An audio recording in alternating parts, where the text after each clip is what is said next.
Assalomu alaykum, hurmatli qarindoshlar. Men Erkin Sidiq.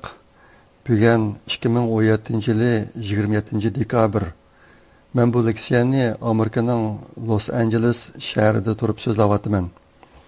Men oldin qatim Uyg'urlar o'zini saqlab qolamdi, ijtimoiy darvanizmlik nuqtasidan Uyg'urlarga nazar degan temada so'zlab, Darwinning tadrijiy taraqqiyot nazariyasi va bugun so'zlaydigan mazmunga orqa ko'rinish bo'ladigan bir qism mazmunlarni so'zladim. Bugun men shu leksiyaning oxirgi yarmini, ya'ni Uyg'urlar bundan keyin qanday qilish kerak degan mazmunni so'zlayman. Mening tuvanda deydiganlarim musulmon ayollarning niqoblanishi bilan biroz munosabatlik. Shunlashqa men bu yerda shu ishlar ustida qisqacha to'xtalaman. Men oldi bilan Amerikadagi doktor Yasir Qozining niqoblanish haqida deganlarini qisqacha bayon qilib o'taman. Yasir Qozi bir sheyx, imom va islom aqidashunosi bo'lg'achqa, mening tushunishimcha u fatvo chiqarish salohiyatiga ega. Tuvandagisi uning niqob haqida aytganlari. Niqob haqidagi talash-tortishlar sahoba davridala boshlangan. Ya'ni sahobalarning ba'zilari ayollarning niqoblanishini farz yoki majburiy ish degan bo'lsa, yana ba'zilari uni farz emas degan. Shunashqa bu ishga qanday qarash har bir odamning o'ziga bog'liq. Men o'zim niqoblanish majburiy emas deb qarayman. Agar qiz ayollar hijoblanib bo'sh kiyim kiysalar niqoblanmasmi bo'laverdi. Bo'libmi hozirgidek bir xil vaziyat ostida men niqoblanishni texmu majburiy deb qaramayman. Agar niqoblanib yurishni istaydiganlar bo'lsa, men ularni qo'llayman. Bo'libmi niqoblanish jihatda qonuniy huquqqa ega ayollar niqoblanib yursa bo'laveradi. Undaq ahvolda biz ularning qonuniy huquqini qo'llaymiz. Ammo siz mening oldimga meni bir sheyx hisoblab maslahat olg'ili keldikansiz, mening deydiganim niqoblanish bir majburiyat emas. Agar siz niqoblanmaydikansiz, Allohning oldida gunohkor bo'lib qolmaysiz. Yasir Qozining gapi mishada oxirlashdi. Men mushu vaqtda yozgan maqolaga Yasir Qozining mushu leksiyasining tor adresini yozib qo'ydim. Qiziqadigan qarindoshlar shuni bevosita anglab baqsa bo'ladi. Endi men Uyg'urlar qanday qilish kerak degan masala ustida to'xtalaman. Men har qatim o'zimdan Uyg'urlar o'zini saqlab qolishga layoqatlikmi degan savolni so'raganda qattiq tinib, uzun xiyol surib o'tirib qolaman. Gapni nadim boshlashni bilolmay qolaman. Og'rindiganga odam topolmay qolaman. Biz tarixda nurg'un ishlarni xato qildik. Bizning ajdodlarimiz buningdan taxminan 5,5 asrning oldida O'rta Osiyoga hukmronlik qilish o'rnidan chekinishga boshlab, eng oxiri bugungi avlodlar hozirgidek bir ahvolning ichiga kirib qoldik. 5,5 asrdan burungi bir davrdan hozirgacha yashagan ajdodlarimiz va ota-bobolarimiz kuchli odamlar qatoridan o'rin ololmadi. Aqlli odamlar qatoridanmi o'rin ololmadi. Faqat ojiz va dot insonlar qatoridan o'rin olish yo'lida tuvanga qarab ketaverdi. Shunlashqa biz bugungi kunga qoldik. Buningdan 30 yillar ilgari vatanimizda ko'cha supuradigan tozalik ishchilari ichida Uyg'urlar yo'q edi.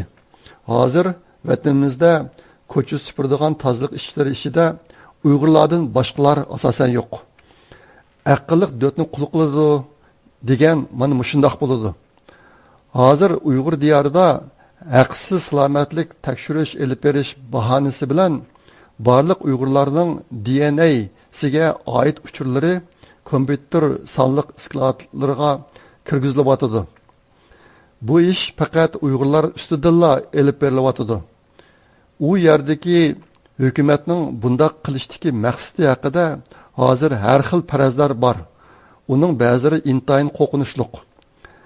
andishilik farazlar biologiyalik tajriba, biologiyalik o'zgartish, odam go'shti uchur isklati va biologiyalik irqiy tozalash degandek so'zlarni o'z ichiga oladi. Agar ashundaq farazlar rost bo'lib chiqsa, Uyg'urlar kuchuklar ojizlarni yeydi degan nazariyaga mos kelib qolgan bo'ladi. Bugungi ahvol yana qanday ahvollarni o'z ichiga oladi? U yurtdagi ota-onamiz va qarindoshlarimiz bilan telefondami ko'risha olmaydigan ahvolni o'z ichiga oladi. U yurtimizning mahallalardagi uylar quruq, uylar odamsiz.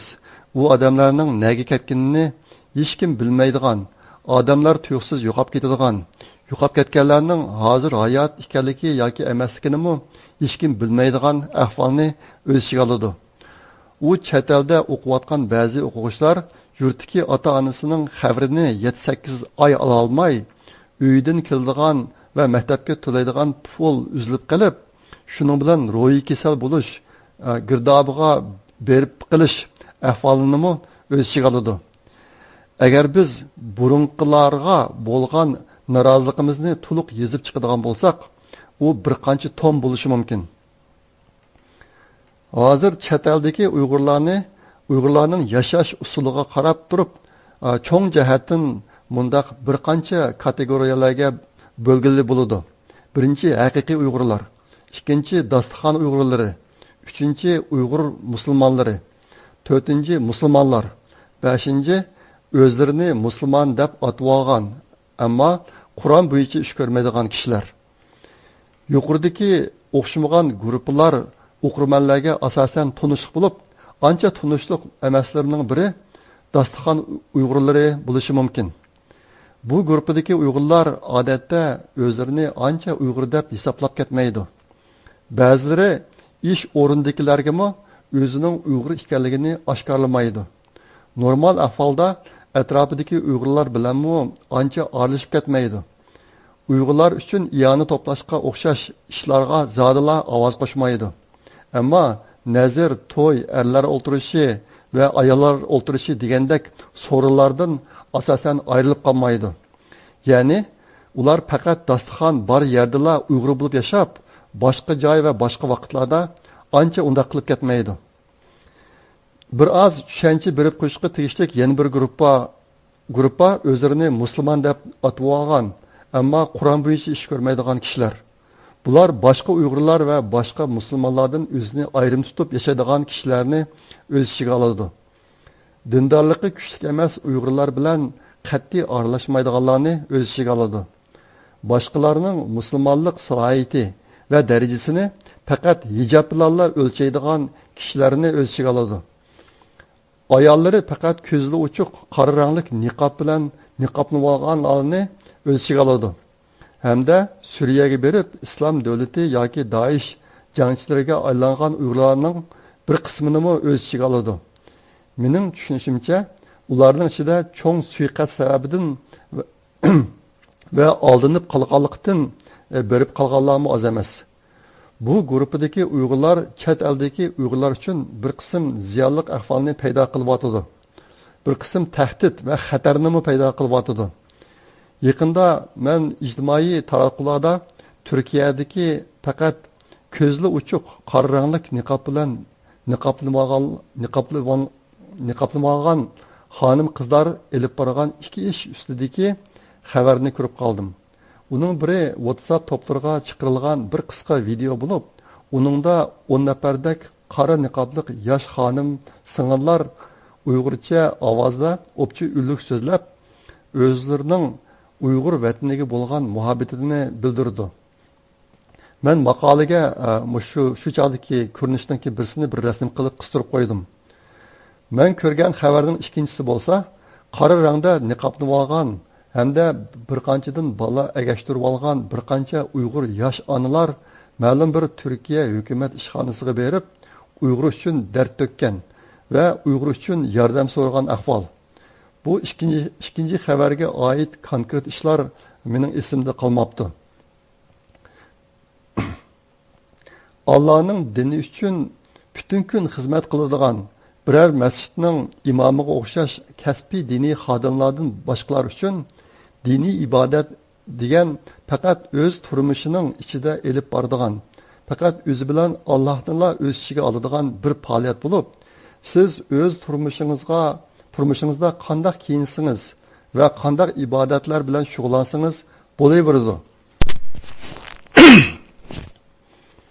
Ammo Uyg'urlarning vakili bo'lib, o'z turmushingizning sirtiga chiqqanda hamda Uyg'urlarning vakili bo'lib olib YouTube videosi ishlaganda bo'lsa, siz chuqum Uyg'urdek kiyinishingiz hamda gap so'z va yurish turishda Uyg'urdek bo'lishingiz kerak. Unda qilmaydi ekansiz, qilgan ishingiz Uyg'urlarga foyda olib kelmaydi. Uni aksicha ziyon olib kelishi mumkin. Uyg'urlar musulmon bo'lib yashab kelgili 10 asrdan oshdi.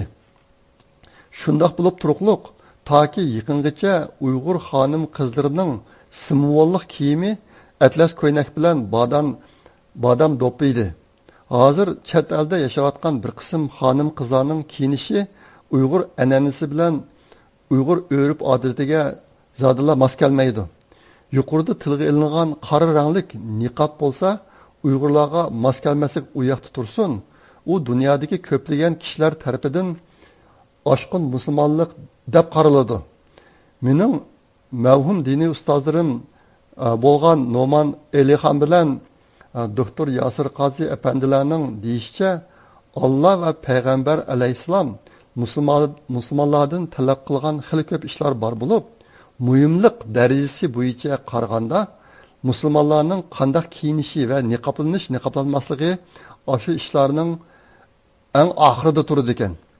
Ya'ni chet eldagi Uyg'urlar orasida islomda muhimlikda eng orqada turadigan ishni muhimlikda eng oldingi o'ringa qo'yilayotgan hadislar bir odamning sirtqi ko'rinishiga qarabla uningga har xil baholarni berayotgan ahvollar bor. Bir er kishi 30 minutlik vaqt ichida bir ayol kishidek yasinib bo'laoladi. Bir ayol kishimi 30 minutlik vaqt ichida bir er kishidek yasinib bo'laoladi. Ya'ni bir odam uchun o'zining sirtqi ko'rinishini o'zgartirish intayin oson ish. Meningcha buni Alloh nihoyat yaxshi biladi. Ammo bir odam uchun ichida haqiqiy musulmon bo'lish, ichida yaxshi musulmon bo'lish, ichida yaxshi odam bo'lish unchalar oson ish emas. Biz boshqa odamning ichki dunyosini ko'rolmaymiz. Ammo Alloh ko'ralaydi. Hamda Alloh musulmonlarni sirtqi ko'rinishiga qarab emas, balki ichki dunyosiga qarab baholaydi. Musulmonlarni ularningki amaliy ishlariga qarab, ya'ni qilgan amallariga qarab baholaydi. Men chet eldagi diniy ulamo va diniy ziyolarimizdan xalqimizni dinda to'g'ri yetaklash jihatda eng yuqori darajada tirishchilik ko'rsatishini umid qilaman. Bizning yashash usulimiz dinimizga mos kelsin.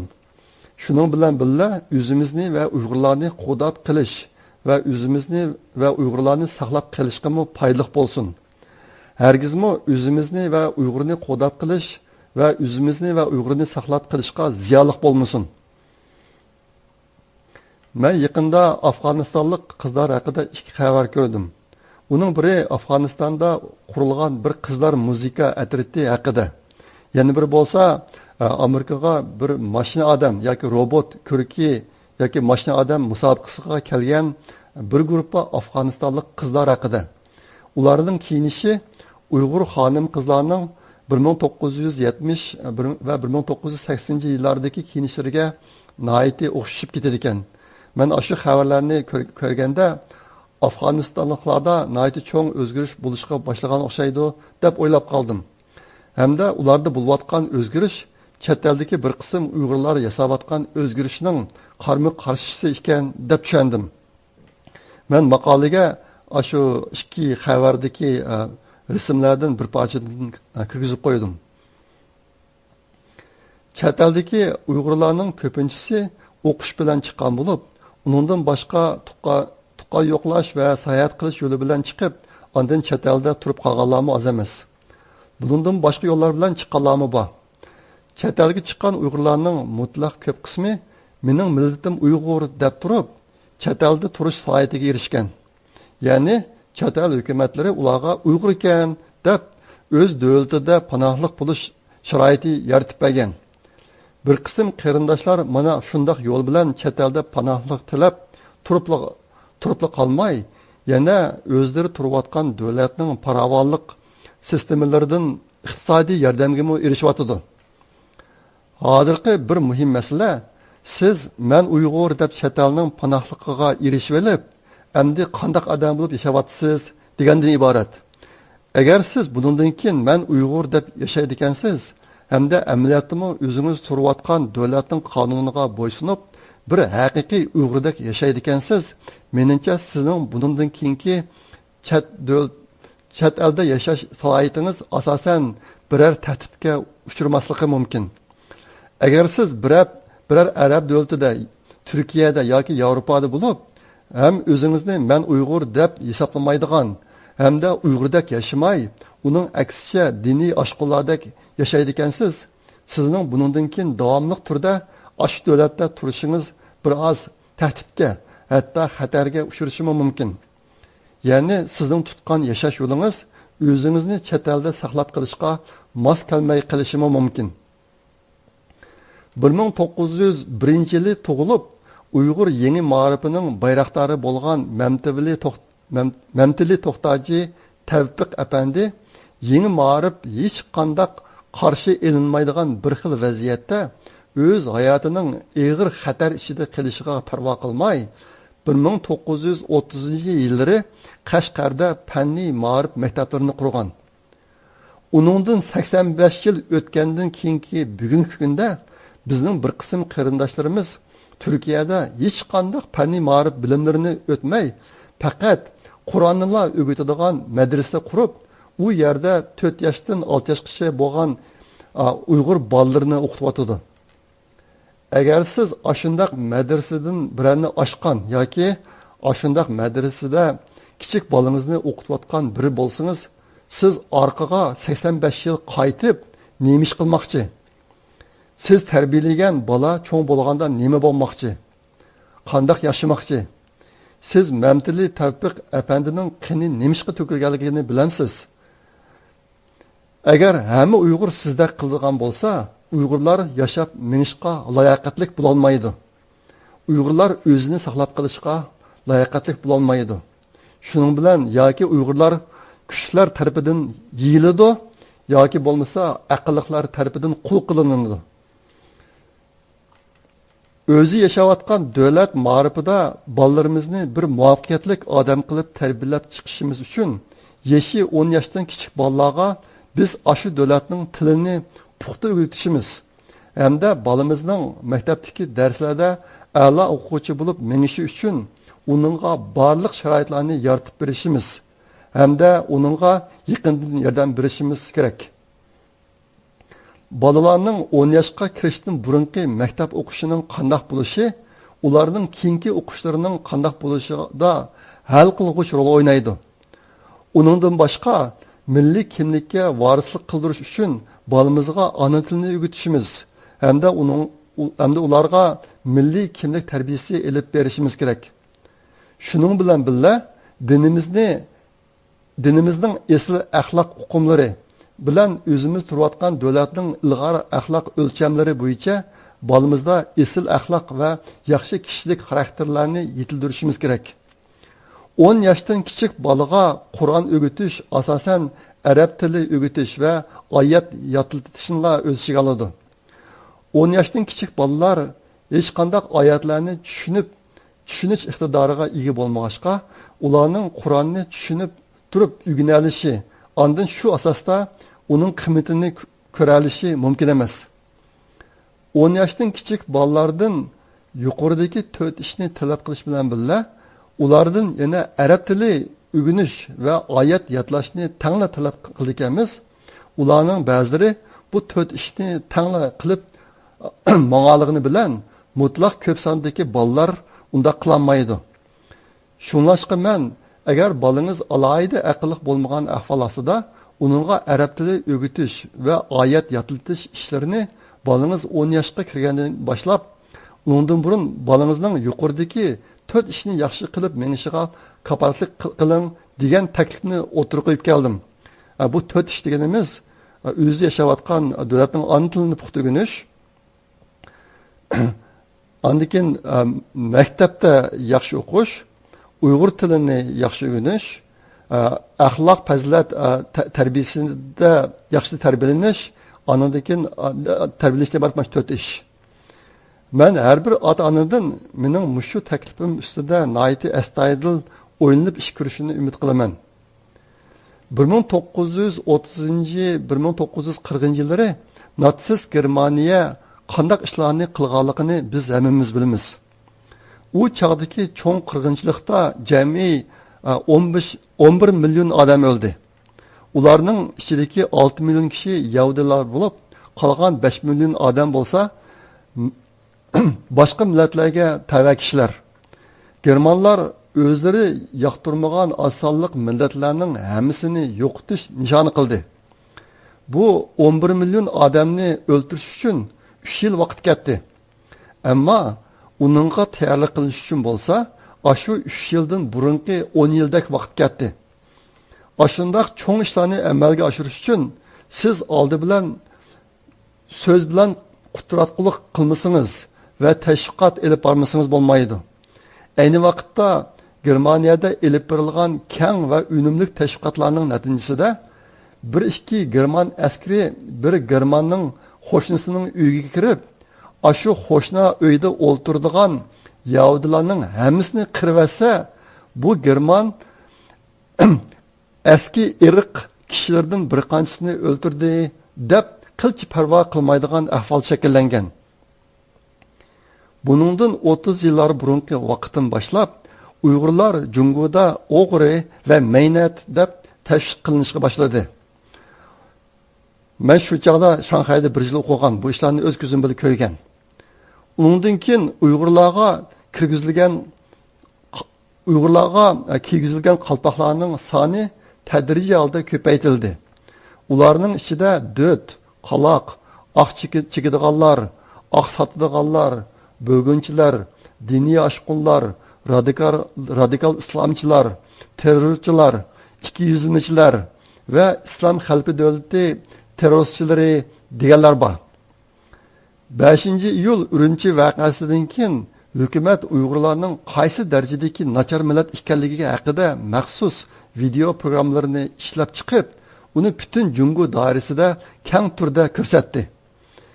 Men buningdan birar yil burun ichkiri o'lkaning bir cho'ng shahrining odam ko'p mangadigan bir ko'chasida bir qancha xanzularning bir kichik Uyg'ur bolasini necha tarafdan qattiq urvatganligi, ko'chada ketayotgan kishilar bo'lsa, bu voqeaga o'lishib tomosha ko'rib turganligi haqidagi bir videoni ko'rdim.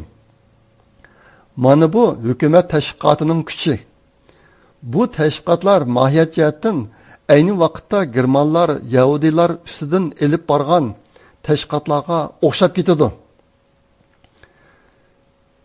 Yaqinqi bir qancha yilning mobaynida Uyg'ur diyoridagi xalqimizning beshiga intayin etinishliq inson qilipidan chiqqan ishlar yuz berdi.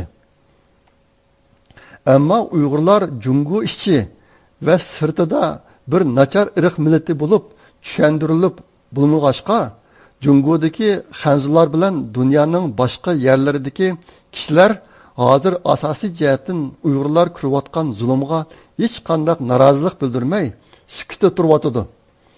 Ya'ni hozir ma'lum mandan elib aytganda Uyg'urlarni yo'qotib etishning shart sharoiti pishib yetilib bo'ldi. Shunashqa bundan keyin qanday yashash masalasida biz chet eldagi Uyg'urlar intayin qattiq o'ynashimiz kerak. O'tganda Misr hukumatı u davlatda o'qiyotgan Uyg'ur o'quvchilarini tutib, Jungoga qaytarib bermoqchi bo'lganda, bir qism o'quvchilar nurg'un mushaqqatlarni o'z beshidan kechirib, Turkiyaga qochib kelib, o'zini qutuldirib oldi. O'zini qutuldirib olmagan bir qism yoshlar g'oyib bo'ldi. Yaqinda Erkin Asar radiosi vatanga qaytib borgan ashundaq o'quvchilardan ikkisining turmada o'lganligi xabarini berdi. Ko'rildi bo'pti bu ish.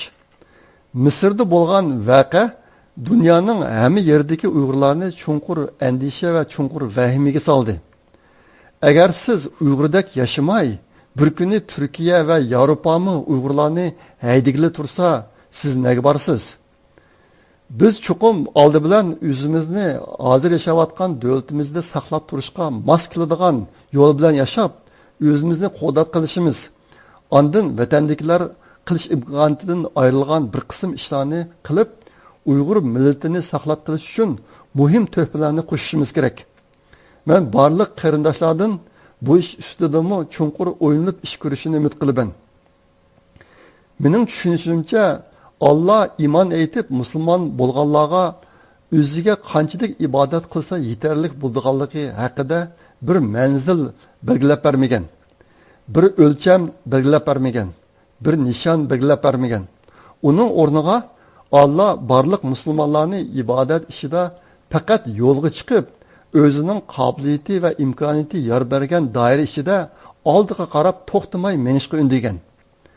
Allah Qur'onda jannatga layoqatli bo'lishning shartlarini aniq o'tirib qo'ymagan. Mavu ishlarni qilsang jannatga kirsan demagan. Uning o'rniga musulmonlar uchun jannatning eshigini cho'ng ochayotgan. Hamda Allah Qur'onda qanday gunohlarni o'tkazsa do'zaxga kiradiganligi haqida ko'p to'xtalgan. Siz bolangizni obdan tarbiyalab bir yaxshi musulmon qiling.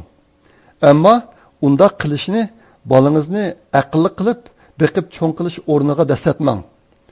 Siz bolangizni obdan tarbiyalab bir yaxshi musulmon qiling.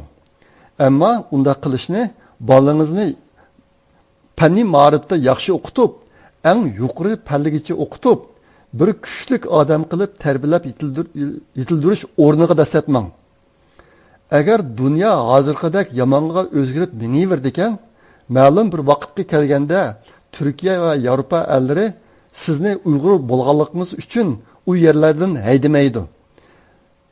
Balki ma'lum bir vaqtga kelganda sizni u yerlardan oshqul musulmonlar deganga o'xshash biror qalpoqni kiydirib haydishi mumkin. Shuning bilan siz kuchuklar ojizlarni yeydi degan prinsipga to'g'ri kelib qolasiz. Yoki bo'lmasa siz ota bovlarimizga o'xshashla aqlliqlar dötlarni qul qiladi degan nazariyaga mos kelib qolasiz. Men Amerika grajdani bo'lib bo'lg'ili 15 yildan oshdi. Hozir men Amerikada yashayman. Shunlashqa men o'zimning haydilib qilishidan asosan ansirmayman. Ammo Misrdagi Uyg'ur o'quvchilarining haydilishi va Pokistondagi Uyg'ur o'quvchilarining tutilishiga o'xshash voqealardan keyin men Arab davlatlaridagi, Yevropadagi va Turkiyadagi Uyg'urlardan nihoyatda ansiraydigan bo'lib qoldim. Shunlashqa men mushundaq yozmalarni yozib o'tiryapman. Men o'zimning burunqi maqolalarda Uyg'urlarning o'z e'tiqodini, o'zining diniy kimligini yoki o'zining musulmonligini saqlab menishining intayin muhimligini ta'kidlab keldim. Uni hozirmi va bundan keyinmi ta'kidlayman. Hozir Uyg'urlarni saqlab qilishda Uyg'urning dini, Uyg'urning tili va Uyg'urning madaniyati va urf-odati qatorlarning hammasi intayin muhim o'rinda turadi. Lekin chet eldagi Uyg'urlar o'zining diniy e'tiqodi va diniy ibodatini sirtqi bak kuchab namoyon qilmay, faqat o'zlarining xususiy turmushlarida damlashtirib mong'ini, sirtqi nisbatan o'zlarining milliy kimligini yoki Uyg'urligini barliq kuch bilan namoyon qilgani o'zlari uchun nihoyatda foydali. Men oldingi leksiyada bolangizni to'g'ri tarbiyalang degan temada so'zlab, bola tarbiyasida kam bo'lsa bo'lmaydigan 5 ishni o'tirib qo'ydim. U 5 ishni mazkur maqoladamı qisqacha ig'izga oldim. Men har bir ota-onalardan shu mazmunlarni nihoyatda yaxshi o'zlashtirib olib, shu asosda bolalarini aqlli va kuchli qilib tarbiyalash yo'lida barliq tirishchanliklarni ko'rsatishini umid qilaman. Shundaqla chet eldagi barliq qarindoshlardan ishni to'g'ri qilib hamda to'g'ri ishlarni tanlab qilib o'zlarini kuchlantirishda bir baldaq yoki bir qancha baldaq yuqoriga o'rlashini umid qilaman. Bugungi leksiya shu yerda oxirlashdi. So'zlarimni anglagan barliq qarindoshlarga ko'pdan ko'p rahmat. Kelar qatim ko'rishguncha omon bo'linglar. Xayr xo'sh, Allohga omonat.